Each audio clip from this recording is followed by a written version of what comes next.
ভারতের কাছে ট্রাম্পের যে কোনো মূল্যই নেই, তার কথার কোনো মূল্যই নেই, সেটা কালকে নরেন্দ্র মোদী পরিষ্কার বুঝিয়ে দিয়েছেন। গতকালকে আমি বলেছিলাম আপনাদের, ট্রাম্পের সঙ্গে মোদীর কথা হয়েছে। ট্রাম্প ফোন করেছিলেন, জয়শঙ্কর অনুরোধ করার পর মোদী কথা বলেন।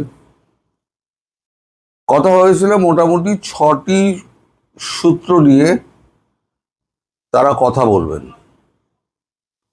ওই 6টির মধ্যে 2টি প্রধানমন্ত্রী মোদী শুনেই নাকচ করে দিয়েছেন।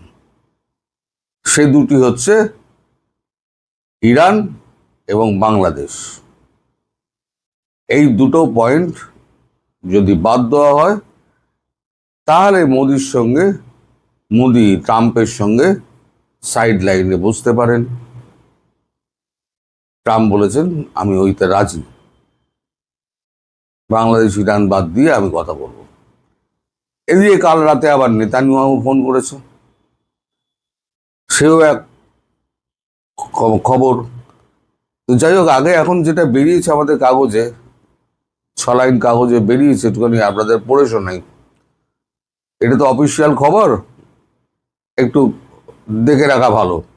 ফ্রান্সের G7 সম্মেলনের ফাঁকে মোদীর সঙ্গে ট্রাম্পের দেখা হওয়ার কথা রয়েছে। সরকারি সূত্র দ্য হিন্দুকে জানিয়েছে, আগামী 16-17 জুন ফ্রান্সের এভিয়ানে অনুষ্ঠিতব্য G7 শীর্ষ সম্মেলনের ফাঁকে নরেন্দ্র মোদী এবং মার্কিন প্রেসিডেন্ট ডোনাল্ড ট্রাম্পের সঙ্গে সাক্ষাৎ করতে পারেন। ট্রাম্প ইতিমধ্যে ঘোষণা করেছেন যে তিনি ফরাসি প্রেসিডেন্ট ইমানুয়েল ম্যাক্রোর আয়োজিত G7 সম্মেলনে অংশগ্রহণ করবেন। 2025 সালের ফেব্রুয়ারিতে ওয়াশিংটন ডিসিতে সর্বশেষ সাক্ষাতের পর এই বৈঠকটি হবে শ্রী মোদী এবং শ্রী ট্রাম্পের মধ্যে প্রথম আলাপচারিতা। সূত্রগুলো পরিকল্পিতভাবে আলোচনার বিষয়ে বিস্তারিত বিবরণ দেয়নি, তবে জানা গিয়েছে উভয় পক্ষ আলোচনাধীন দ্বিপাক্ষিক বাণিজ্য চুক্তি, পারস্পরিক উদ্বেগের অন্যান্য আঞ্চলিক এবং বৈশ্বিক বিষয়টিকে নিয়ে আলোচনা করবে। ফ্রান্স এবং স্লোভাক প্রজাতন্ত্রে শ্রী মোদীর আসন্ন ভ্রমণসূচির বিবরণ জানানোর পরপরই কর্মকর্তারা এই তথ্য প্রদান করেন। প্রধানমন্ত্রীর সফর 2টি ভাগে ভাগ করা হয়েছে, যার প্রথম ভাগ 13 থেকে 14, দ্বিতীয় ভাগ 16 থেকে 19। 14 জুন নিসে মিস্টার ম্যাক্রোর সঙ্গে বৈঠক করবেন। নিস একটি ভারত ও মধ্যপ্রাচ্যের অর্থনৈতিক করিডোর প্রকল্পের একটি গুরুত্বপূর্ণ সংযোগস্থল হিসেবে আবির্ভূত হয়েছে, যে প্রকল্পটি ভারত সরকার 2023 সালের G20 শীর্ষ সম্মেলনের থেকে সমর্থন করে আসছে। এই সফরগুলোর ঘোষণায় পররাষ্ট্র মন্ত্রণালয় জানিয়েছে, নিচে উভয় নেতাই যৌথভাবে, মানে ম্যাক্রো এবং মোদী যৌথভাবে ভারত ইনভেস্টার্স অনুষ্ঠানের উদ্বোধন করবেন, যা ভারত এবং ফ্রান্স অন্যান্য শীর্ষস্থানীয় উদ্ভাবনী স্টার্টআপ এবং ভেঞ্চার ক্যাপিটালগুলোকে একত্রিত করবে। সফরের শেষ দিকে শ্রী মোদী 16-17 জুন এভিয়ানে অনুষ্ঠিতব্য G7 শীর্ষ সম্মেলনে অংশগ্রহণ করতে ফ্রান্সে ফিরবেন। পররাষ্ট্র মন্ত্রণালয় জানিয়েছে, শীর্ষ সম্মেলনের ফাঁকে প্রধানমন্ত্রী বেশ কয়েকজন বিশ্ব নেতার সঙ্গেও দ্বিপাক্ষিক বৈঠক করবেন। এরপরে শ্রী মোদী তার দ্বিপাক্ষিক আলোচনা এবং ইউরোপের বৃহত্তম প্রযুক্তি স্টার্টআপ ইভেন্টস ভিভাটেক সামিটে যোগ দেবেন। 18 জুন প্যারিস সফর করবেন। পররাষ্ট্র মন্ত্রণালয় জানিয়েছে, প্যারিসে ভারতীয় সম্প্রদায়ের সঙ্গে একটি বৈঠকে যোগ দেবেন বলে জানা গিয়েছে। এই হচ্ছে খবর। এখানে যেটা বলা হচ্ছে, সেখানে বিভিন্ন বিষয়, বৈশ্বিক বিষয়, আঞ্চলিক বিষয় নিয়ে আলোচনা হবে, বাণিজ্য চুক্তি নিয়ে আলোচনা হবে, কিন্তু কোনোটারই বিস্তারিত বিবরণ দেওয়া হয়নি। বিস্তারিত বিবরণ কে দেবে? বিস্তারিত বিবরণ যেটুকু জানা যাচ্ছে সেটা হচ্ছে মারাত্মক। নরেন্দ্র মোদী নাকি জিজ্ঞেস করেছেন যে 6টি পয়েন্ট কি কি, আপনি সাইডলাইন বৈঠকে যে 6টি পয়েন্ট নিয়ে আলোচনা করবেন, 6টি পয়েন্ট কি কি? তার মধ্যে ট্রেড ফ্রেড সব রয়েছে, আঞ্চলিক নিরাপত্তা, মুক্তমুখ সমস্ত কিছু রয়েছে। তারপর এর মধ্যে 5 নম্বর এবং 6 নম্বর পয়েন্ট যেটা ছিল, এক হচ্ছে ইরান প্রশ্নে ভারতকে আমেরিকার পাশে দাঁড়াতে হবে, এবং 2, বাংলাদেশ প্রসঙ্গে ট্রাম্প ভারতকে সাহায্য করতে চায়। প্রথম প্রশ্ন ইরানের, এটি শুনে তিনি তৎক্ষণাৎ নাকচ করে দেন। মানে অওকাত আমেরিকার বুঝিয়ে দিয়েছে যে তোমার কোনো অওকাত নেই ভারতবর্ষের কাছে। সরি, ইরান আমাদের দীর্ঘদিনের বন্ধু, আমাদের একটা ঐতিহাসিক সম্পর্ক রয়েছে ইরানের সঙ্গে। সেই মধ্যযুগীয় সিল্ক রুট সেই ব্যবহার করে ভারতের ব্যবসায়ীরা ইরানে গিয়ে ব্যবসা করতো, ইরানের ব্যবসায়ীরা ভারতে এসে ব্যবসা করতো। সেই ইরান আমাদের বন্ধু। আর স্ট্র্যাটেজিক্যালি ইরানকে কখনোই ভারত ছাড়বে না, রাশিয়া চীনও ছাড়বে না। এই কারণে যে ইরানে ঢুকে পড়া মানে মানে আমেরিকা, তাহলে পশ্চিম এশিয়ার মধ্যে কিন্তু ও ঢুকে গেল, তাহলে সেটা কখনোই সমর্থন করবে না।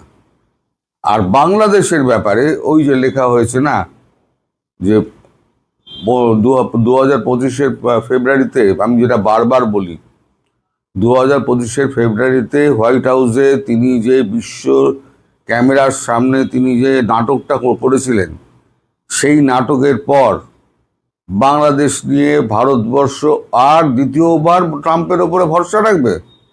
কোনোদিনও ভরসা রাখবে না। ফলে পরিষ্কার ট্রাম্পকে বলে দেওয়া হয়েছে এই দুটো প্রসঙ্গ যদি আপনি বাদ দেন, তাহলে ট্রেড নিয়ে, আঞ্চলিক নিরাপত্তা নিয়ে আমরা কথা বলবো, কিন্তু এই দুটো জিনিস আপনাকে বাদ দিতে হবে। আমি আলোচনাতেই বসবো না যদি আপনি এই দুটো বাদ না দেন। তাতে G7 বৈঠকে যদি যেতে না হয় আমি যাব না।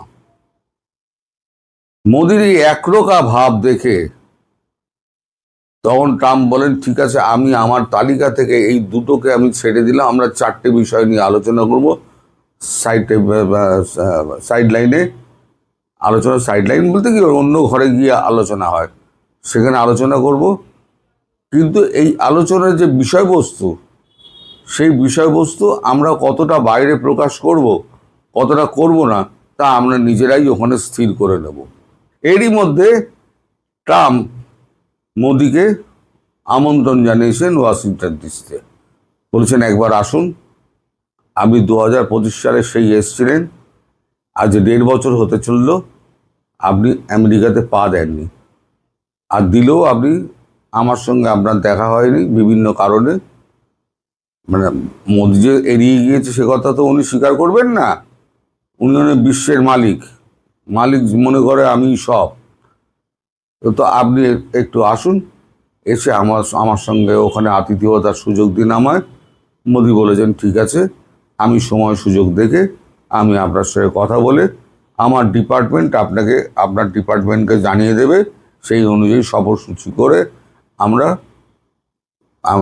ওখানে গিয়ে ওয়াশিংটন ডিসিতে কথা বলবো। যদি এই বৈঠকটা G7-এর বৈঠকটা, সাইড লাইনের বৈঠকটা যদি সফল হয়, তাহলেই। যদি সফল না হয় তাহলে ফের বৈঠকের আর কোনো রকম মানে অর্থই থাকছে না। ফলে যদি বৈঠক সফল হয়, আমার দিক দিয়ে আন্তরিক প্রচেষ্টা থাকবে, আপনার দিকেও যদি আন্তরিক প্রচেষ্টা থাকে, তাহলে পরে এই বৈঠকটা সফল হতে পারে। তবে ওই দুটি বিষয় বাদ থাকবে। এই দুটি বিষয় হচ্ছে ভারতের নিরাপত্তার বিষয়। এই দুটি বিষয়ে ভারত কোনো রকম আপোষ করবে না। এই যে একেবারে মানে ট্রাম্পকে একেবারে ধুনে দেওয়া, এটা একমাত্র ভারতবর্ষই পারে। এরপরে নাটকীয়ভাবে ফোন আসে বেঞ্জামিন নেতানিয়াহু, কারণ ট্রাম্প নিশ্চয়ই বলেছে নেতানিয়াহুকে যে ইরান এতে সমর্থন করবে না। নেতানিয়াহুর সঙ্গে কথা হয়েছে মোদিজির।